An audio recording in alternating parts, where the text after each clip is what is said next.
C'est la suite de Politicien, votre rendez-vous politique, dont le numéro de ce jour est consacré à l'Éthiopie, deuxième pays le plus peuplé du continent. Nous l'avons dit, plus d'1 million de kilomètres carrés. Également, mes trois invités sont restés avec moi. Alès Mesfin, vous êtes membre de la société civile éthiopienne. Merci d'être resté avec moi. Si Savanet, géopolitologue, merci à vous. Également, Brice Nzamba, avocat au barreau de Paris, analyste politique, merci.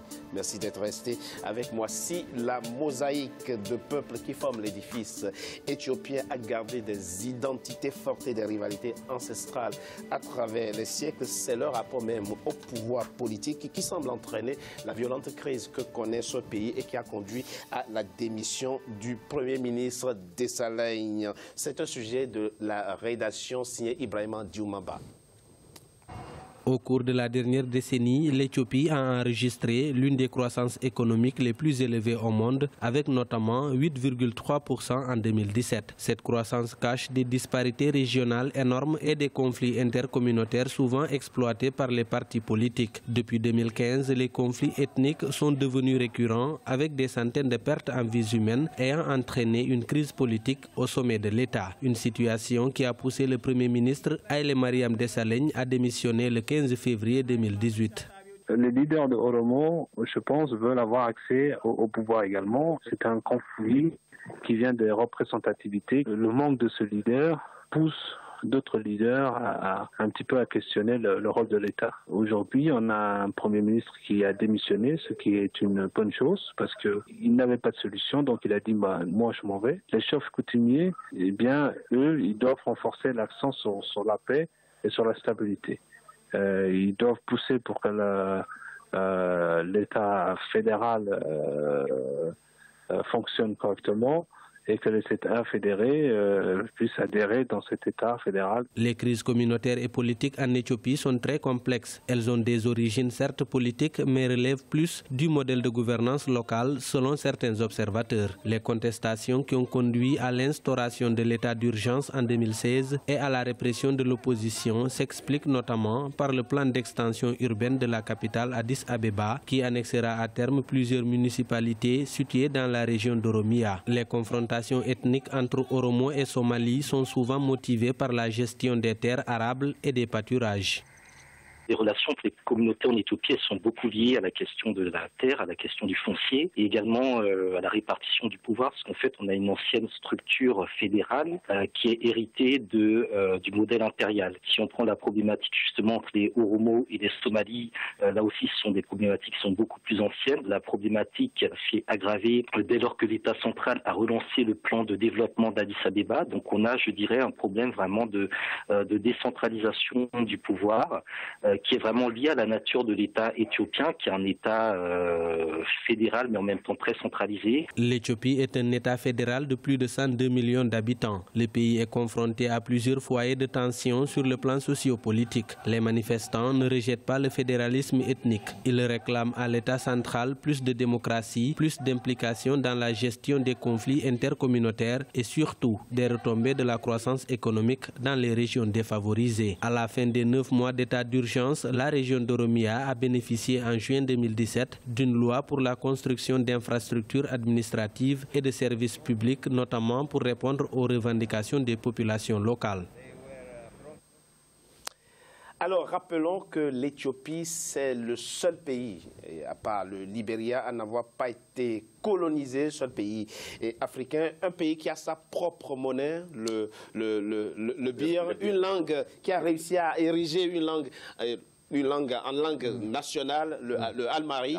En tout cas, et qui a plusieurs alphabets. Et qui a plusieurs alphabets. Donc, c'est dire que quand on parle de l'Éthiopie, on parle d'un pays prodigieux, en tout cas, et qui se porte économiquement bien. C'est le plus fort taux de croissance en Afrique. Mais nous verrons effectivement que tout ceci est à relativiser. Des disparités que nous verrons. Évidemment, l'historien Hamzat Boukari Yabara dit quelque chose de très important dans l'élément qui est passé. Il dit ce qui est en cause véritablement, c'est d'abord la forme de l'État, c'est-à-dire une république fédérale, mais qui est restée très centralisée. Tout part d'Addis Abeba et tout revient à Addis Abeba. Vous êtes d'accord avec cette analyse?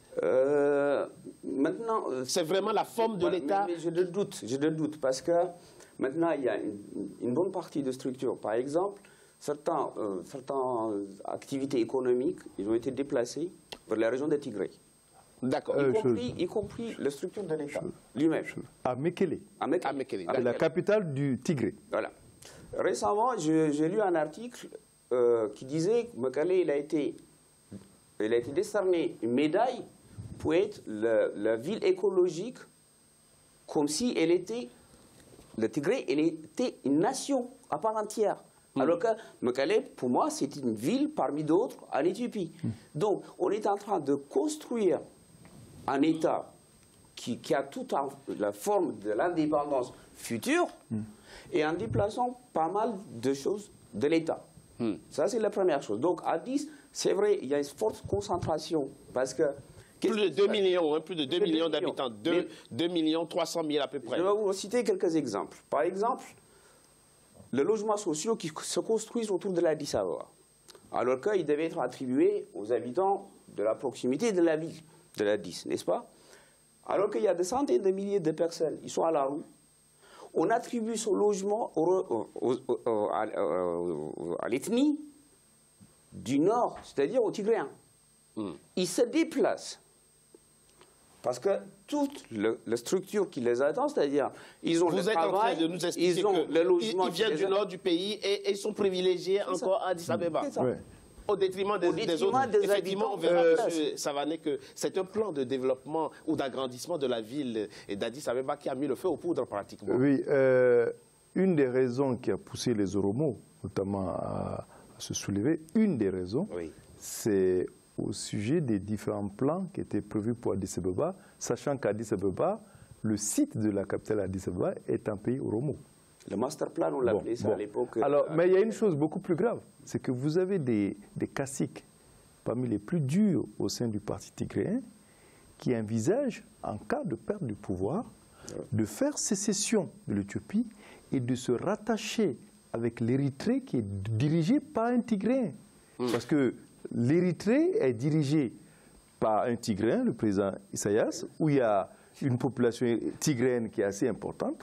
Il y en a qui envisagent, nous nous séparons de l'Éthiopie, nous fusionnons avec l'Érythrée, nous aurons un accès à la mer par l'Érythrée, et puis nous passons un accord avec les Afars, etc. etc. Il y a des gens qui considèrent que Mekele, qui est la grande ville de la région de Tigré, sera la capitale, peut-être, du futur État tigréen que certains envisagent en cas de perte du pouvoir. C'est vous dire jusqu'où certains sont prêts à aller. C'est juste pour ajouter un point. S'il vous plaît.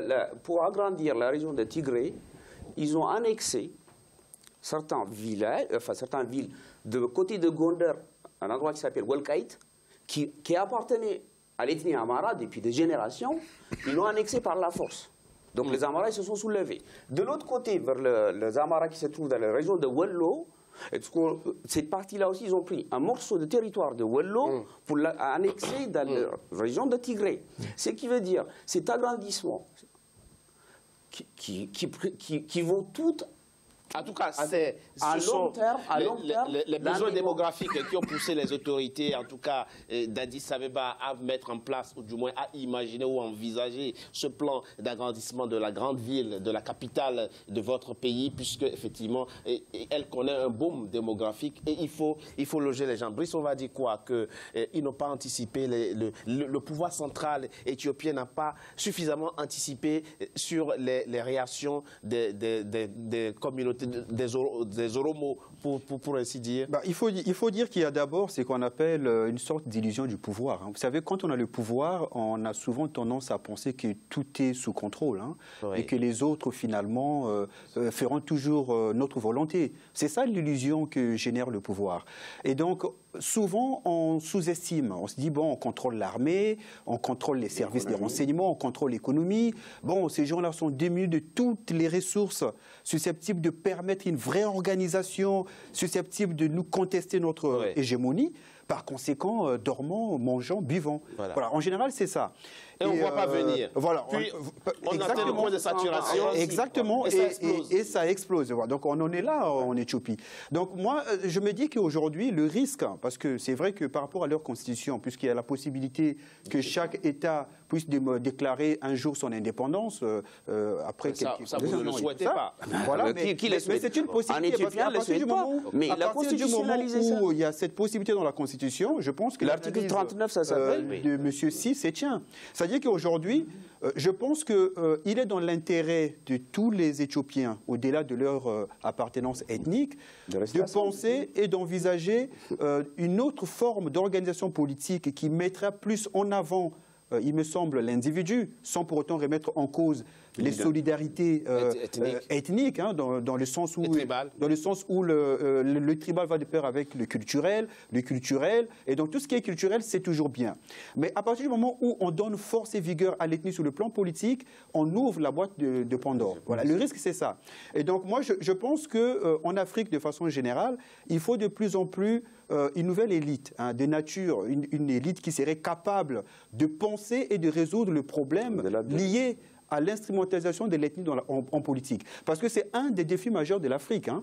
Aussi longtemps qu'on ne va pas résoudre cette question-là, ça va être l'occasion de division et de déstabilisation. Parce qu'il y a beaucoup qui envient qui convoitent les richesses d'Afrique. Pour créer les déstabilisations, c'est facile. Il suffit de s'asseoir sur des haines ancestrales qu'on essaie de réactiver entre les tribus pour pouvoir diviser, rendre faibles des États et les contrôler. Donc je pense que il me semble qu'après, il n'y a pas de modèle démocratique. Chaque État doit inventer sa façon d'habiller les principes démocratiques. Justement, c'est là où se pose la vraie question. Est-ce que l'Éthiopie n'a pas une crise de modèle déjà? Parce que en 91, ils ont chassé l'empereur. Voilà, pour vous répondre, M. Richard, est-ce qu'on a un problème de crise de modèle? Voilà, une question fondamentale que vous posez là. Qu'est-ce qui se passe? Le Tigray, à l'époque, hein, quand il luttait contre Mengistu, ce n'est pas pour envahir l'Éthiopie, pour contrôler l'Éthiopie, c'était une question de regional autonomie qu'il demandait à l'époque. Ça s'appelait Tigray People Liberation Front, c'est-à-dire on veut une autonomie comme par exemple certains États en Europe, comme on le voit récemment, qui demandent une autonomie totale. Mais malheureusement, l'armée éthiopienne étant battue par la coalition érythréen et tigréen, ils sont arrivés jusqu'à Addis Ababa sans la moindre opposition. À ce moment-là, qu'est-ce qui se passe? Ces gens-là, ils ne se sont pas préparés pour gouverner l'Éthiopie. Il n'y avait pas de plateforme. Il n'y avait pas de préparation préalable. Comment gouverner un pays de 100 millions d'habitants? Donc, ils étaient dans la va-vite avec les Érythréens qui ont organisé un référendum 2 ans plus tard, c'est-à-dire en 91, ils sont arrivés. 93, l'Érythrée l'a déclaré. Il faut dire que les Érythréens sont restés cohérents, eux. Cohérents avec eux. Et donc, on a fait la constitution vite fait à la va-vite, dans leur avantage à eux. Parce que tout a été fait pour que ça soit avantageux aux Tigréens. Mais ça fonctionnait. Parce que la population, comme il disait tout à l'heure, parce que la population ça fonctionnait comme dans certains pays d'une certaine manière. Ils étaient épuisés. À l'époque de Mengistu, la Terreur rouge, etc., a été à l'origine de la massacre de milliers de jeunes Éthiopiens. Et 17 ans de dictature, ce n'était pas quelque chose que la population, elle en avait marre. Elle avait un certain espoir, comme quoi peut-être ça peut changer. Ça peut changer. C'est ça qui explique. Et à ce moment-là, il ne faut pas oublier aussi, je viens à vous tout à l'heure, M. Savané, vous allez nous expliquer aussi comment se fait-il que l'administration de votre pays fonctionne parfaitement en dépit des crises. Non, l'administration, elle ne peut pas fonctionner. Pourquoi? Je vais vous dire pourquoi. La plupart, les universitaires, la police le cadre qui avait été formé depuis à l'époque de Haïlé Selassie, qui ont fait des études universitaires à l'étranger, des centaines d'intellectuels, ils ont été chassés. Tout de suite. Mais ceux qui sont restés travaillent normalement. L'administration, on les a placés. Depuis 2015, votre administration n'a pas véritablement été paralysée par les mouvements de protestation. Elle a continué à fonctionner normalement. Parce que l'administration elle-même, quand on parle d'administration, il y a tout un tas de magouilles qui se passent parce que vous passez par la corruption, par le relationnel, etc. Mais moi, je suis allé en 2011. Il y avait des endroits que vous n'avez pas accès en tant qu'Éthiopien. Si vous ne passez pas un petit mekchiche, un petit connaissance, etc. Après, ils ont dit, on va faire une petite campagne anticorruption, etc. C'était un écran de fumée qui n'avait pas de concret. Récemment, qu'est-ce qu'ils ont dit? Ils ont dit, il y a beaucoup de gens non qualifiés qui ont acheté leur diplôme, etc., qui sont placés, on va nettoyer tout cela. Mais le problème, c'est que quand ils sont arrivés au pouvoir, soi-disant, on va modifier le système éducatif. Ce sont des gens qui n'ont même pas été à l'école eux-mêmes, qui ont modifié le système éducatif. Du coup, maintenant, vous avez des diplômés qui vous disent que j'ai un master, que j'ai un doctorat, qui n'en savent strictement rien. Lire ni écrire. D'accord, mais c'est anecdotique, ce n'est pas illustratif. Donc, quand vous y allez dans l'administration, c'est ce qu'on appelle la méritocratie, ça n'existe pas. Vous savez, si vous êtes tigréen, on vous place là, ambassadeur, nous autres Africains, nous sommes, je crois que nous leurrons un peu, et c'est un peu dû au fait qu'Addis Abeba est la capitale diplomatique de l'Afrique, etc., et les Éthiopiens qui sont au pouvoir sont assez habiles. En tout cas, ils réussissent bien. Pour donner une image, je dirais, une image reluisante, reluisante de l'administration. C'est un pays qui comporte des logiques encore moyenâgeuses. Oui, mais la réalité est aussi là que... Je vous en prie. Allez à Addis Abeba, allez en Éthiopie. Les institutions, les grandes institutions financières reconnaissent que c'est l'État qui épargne le plus en Afrique. L'État éthiopien. Est-ce que vous savez, ils ont une grande capacité d'attirance des investissements. Est-ce que vous savez, 300 millions de dollars en 2015. Est-ce que vous savez que lorsque Meles Zenawi arrive au pouvoir, le président Clinton déclare que lui, celui d'Érythrée, qui a installé un régime totalitaire, celui d'Ouganda, Museveni, et puis je ne sais qui d'autre, sont l'espoir de l'Afrique. C'est les New African Leaders. Oui. Voilà. Oui. Et bien, voilà le résultat. Mais non, mais ça, c'est dans la perspective américaine. Même si dans l'arrière-pays, effectivement, le taux. Mais ne croyez pas, c'est dit à 10%. Ne croyez pas du tout. C'est un slogan. C'est de la propagande. Un pays, ce n'est pas les buildings. Ce n'est pas les buildings. C'est pas les buildings. Allez, à ce que je pense, c'est qu'il y a plusieurs Éthiopies en Éthiopie. C'est ce qu'il faut dire. C'est-à-dire qu'il y a l'Éthiopie. Il y a la face de l'Éthiopie qui est donnée au monde, au reste du monde. Mais ça vaut pour tous les pays. Ça vaut pour tous les pays. C'est cette face-là que nous aimons, nous, liée à l'histoire, l'Éthiopie qui a su magnifier l'Afrique avec la bataille d'Adoua. Il y a tout ça. Et puis avec la création de l'Organisation de l'Unité africaine. Le berceau de Mouma Rasta. Voilà. Il y a cette Éthiopie qui fait rêver. Voilà, ça c'est l'Éthiopie, je dirais l'Éthiopie carte touristique. Fantasmatique. Voilà, fantasmatique, qui a quelques réalités aussi, puisque sans quelques réalités, ce n'est pas possible de produire cette image-là. Mais par ailleurs, il y a aussi l'Éthiopie du quotidien. L'Éthiopie du quotidien, c'est le jeune Éthiopien qui doit trouver son travail, qui malheureusement n'a pas le retour de ces fameux chiffres mirobolants dont on nous parle. Allez dans les campagnes, allez dans les montagnes, vous verrez des gens qui vivent encore dans les grottes. Qui meurent dans les Méditerranée. C'est-à-dire qu'il y a encore, après c'est encore entre le verre moitié plein ou moitié vide. Oui. Moi, je pense que sur le plan économique, il y a quand même un élan. Ça, il faut le reconnaître, il y a un élan. Le potentiel est là. Il y a une poussée en tout cas.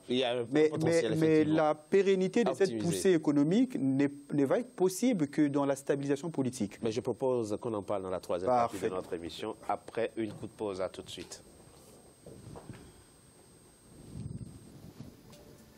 Le débat est animé.